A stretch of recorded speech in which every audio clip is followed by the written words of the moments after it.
Get ready for the dictation on the count of 3, 2, 1, start.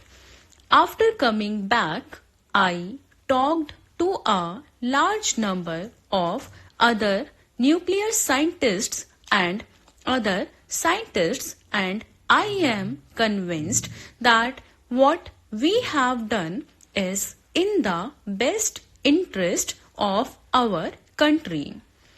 This separation that we have committed, and let me say all our commitments are reciprocal commitments. We will not do anything unless the United States side honors its commitment. What are those commitments?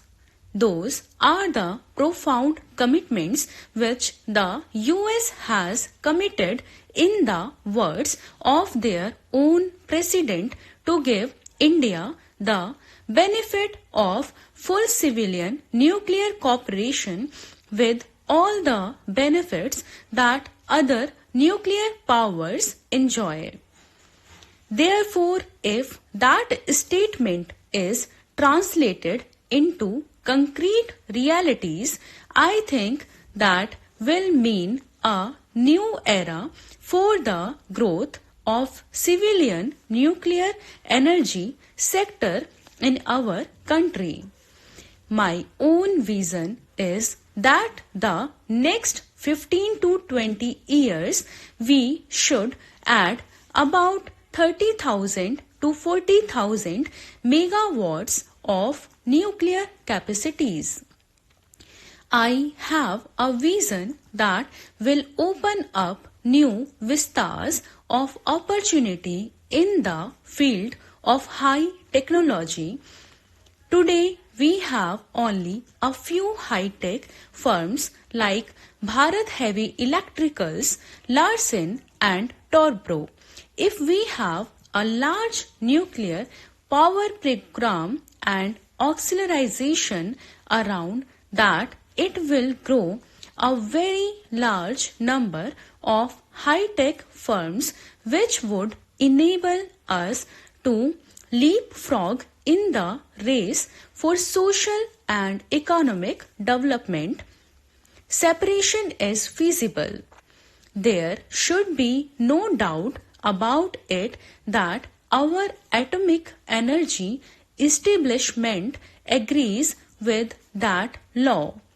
Furthermore, I would also like to say that this separation is not imposed.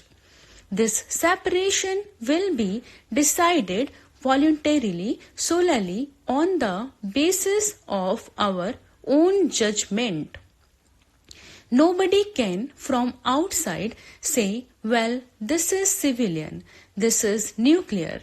That determination will be made by the people of India, by our government, by our atomic energy establishment.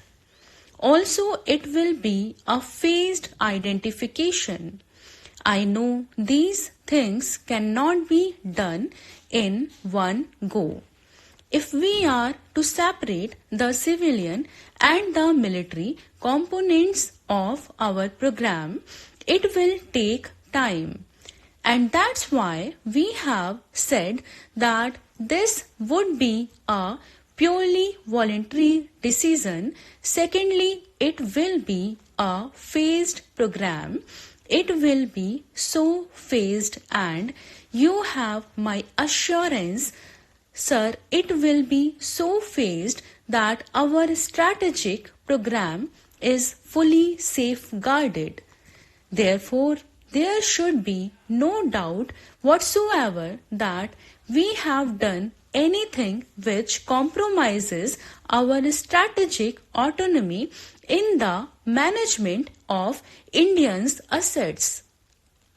Honorable member also asked this question about the negotiation of fissile material production cut-off treaty. In this case, I should like to point out that we have taken on no more additional commitments than the commitments that were taken on board by the previous government.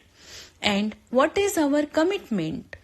We have said that we would work with the USA in the negotiations of a multilateral agreement. This is not a bilateral deal between India and the United States. This is a deal which will be negotiated in the Conference on Disarmament in Geneva. Several years have passed when these matters have been discussed. There is no agreement in sight. It will take quite some time, and in any case, if the stage comes to take a decision, we will never be a party to any discriminatory treatment. Therefore, if what other nuclear weapon powers say their rights, we would insist on the same rights. So, by merely agreeing to work with the United States in negotiating a multilateral treaty, we have not surrendered in any way the effectiveness of our strategic asset program.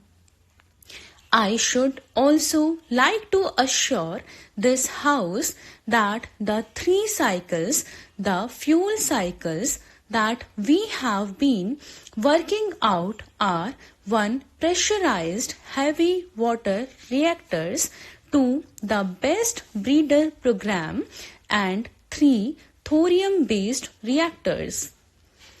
We will not allow our research program to suffer in any way in the process of separation of the civilian and the nuclear program.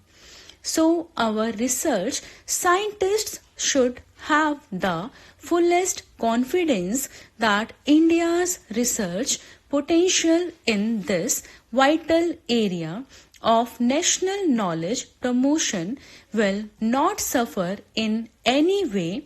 That is the commitment that I give on behalf of the Government of India. Honorable Member asked that we have not been given the status of a nuclear weapon state. Another member also asked that question.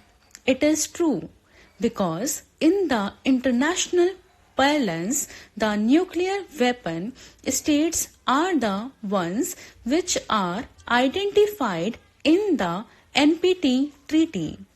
We are not a party to that treaty. Let us face it.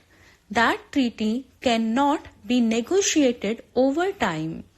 What we have done with the United States is that we have virtually got all the benefits that go with being a nuclear weapon state without having the de jure status of a nuclear weapon state.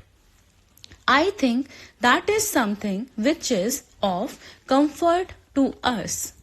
So, the fact that we are not recognized de jure as a nuclear weapon state, this was not on my agenda also because I knew that much that international treaties cannot be rewritten overnight, but we have now the commitment of the United States.